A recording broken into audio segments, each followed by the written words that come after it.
Hello, I'm Robin Gibson, and this is the Harvard House Money Morsel.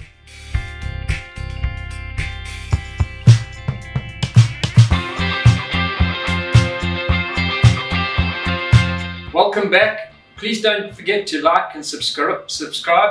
Click the bell and get a notification when we release a new video. I'm sitting with Michael Porter, Chief Investment Officer of Harvard House. Hello, Michael. Welcome back. Good morning, Robin. Michael, it's the week of the budget. On Wednesday afternoon, Enoch Gondongwana, our finance minister, read the budget. Please give us some highlights. What were the big picture things out of the budget? Yeah, Robin, I think the highlight is that it wasn't controversial. It was very steady.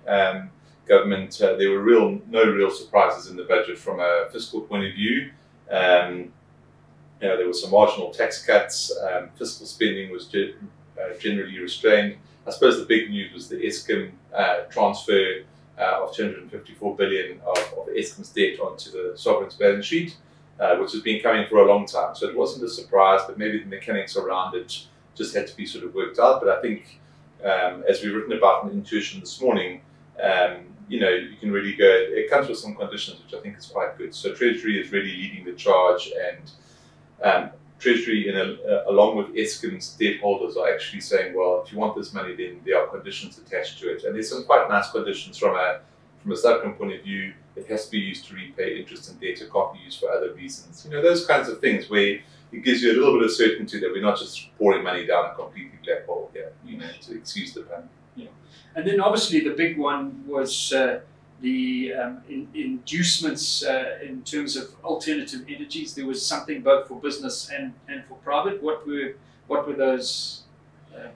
Yeah, Robin, I mean, everybody was waiting to see if there would be some incentives for solar, and there were. I think for business it's quite exciting. So for businesses where new installations come on stream after the 1st of March, you are looking at 125% depreciation in the first year. So if it costs you, for argument's sake, R1 million, you can essentially gross that up to 1.25 million, and you can put that in as an expense against your income. So that is essentially the tax on 1.25 million is 334,000. So essentially, if you're putting in R1 million of equipment, you're getting tax of 334,000 saving. It's a 34% saving on that, yeah. which is quite material. It's obviously trying to induce businesses to really roll out solar and to take pressure off the grid. And obviously businesses are more able to afford the cash flows and things than private citizens. So for private citizens, there was essentially 4 billion rand of tax relief relating to solar. And what they've said is that only the solar panels qualify, not the inverters or the batteries or anything like that, just the panels. And the rationale for that was that buying an inverter and batteries doesn't actually reduce pressure on the grid, because you're charging those batteries from Eskom power. What they're trying to incentivize is for you to generate your own power to try and reduce the pressure on Eskom. So from that point of view, I can see the logic, but people might be a bit disappointed that it only applies to the panels, is only a small portion of the cost of the whole system. But the saving is 25% of the cost of the panels, up to a maximum of 15,000 rand.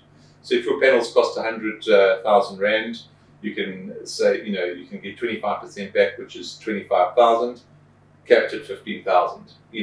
But if your panels only cost 40,000 rand, then you would only get 10,000 rand rebate, and that comes through in your tax return. And I think, as far as I can understand, it's only valid for the following year. It's only valid for the next 12 months. Yeah. So that was going to be my next question. The 1 year, is the 1 year window because they want really people to try and do this as quickly as possible to make a difference into the grid? I think so, Robin. I mean, I think certainly there is that urgency there. 4 billion isn't a huge amount, and a lot of people can come out and say, well, 15,000 rand is hardly an inducement. If you look at the budget, government doesn't have a lot of wiggle room. It's as simple as that. We all know it. I mean, we're not rolling in cash, and yet we have had cash windfalls over the last 2 years, thanks to extraordinary commodity prices. And there's another chart in Intuition, selling Intuition here, that you can go and have a look at. So we collected 94 billion more tax than they thought this year.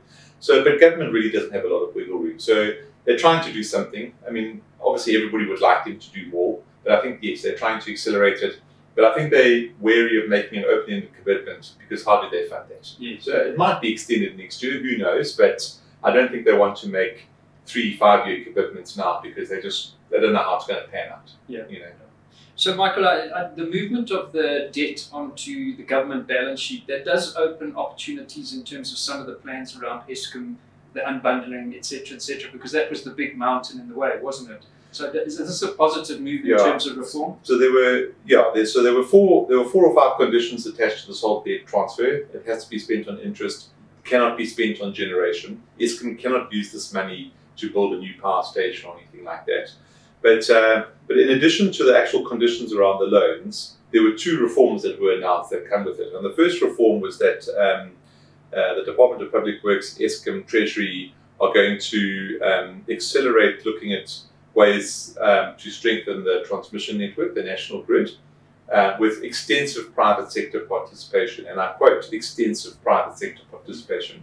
Now that's really, really exciting because one of the reasons why we're now being a little bit slow to roll out solar, these big solar plants, is that there aren't enough power lines going to the Northern Cape or to the Eastern Cape to get that power back to Johannesburg and the cities where it's really needed. So you do need to strengthen the national grid urgently, and there's obviously a commitment to do that. The second reform was that they have they've assembled a team of international experts to critically evaluate every single coal-fired power station and to tell them whether they can get it back, what it's going to take to get it back to design specifications. And then based on that, they're going to then have and that's going to be due by the middle of the year, so it's only a couple of months until that report is due. And then based on that, so what power stations can they spend money on that's going to give them the best return? I mean, Kusile, if we spend money there, it's going to get up to design capacity, it's going to give us power. But these five over here, you need to spend bucket loads of money and they're never going to produce because they're old. Yeah. And then in addition to that, there was a comment that, once that process is done, the coal-fired power stations are going to be concessioned out. Now that's a sort of soft word for privatization in my view. They wouldn't obviously use the word privatization in the budget speech because he wouldn't be able to finish the rest of his speech. He'd be heckled to death, But I think there is essentially what's going to happen. I think what's happening at Eskom silently, and maybe not so silently, is that Eskom is going to become a transmission and distribution company and not a generating company, which is exactly right because the private sector can generate electricity and then you have a national grid or something that distributes it around the country, So I think it's quite positive, Robin. I mean, I think it continues to play into that whole theme of reform and things that are going on. And obviously, we're sitting in stage 7 load shedding, and these reforms need to be accelerated as a matter of urgency. Yeah. But there is stuff going on. But as I really wrote in Intuition, we had solar 2 weeks ago, or was it 3 weeks ago now, today? 2 weeks ago, I think. We haven't got a Minister of Electricity yet. We haven't had a cabinet reshuffle yet.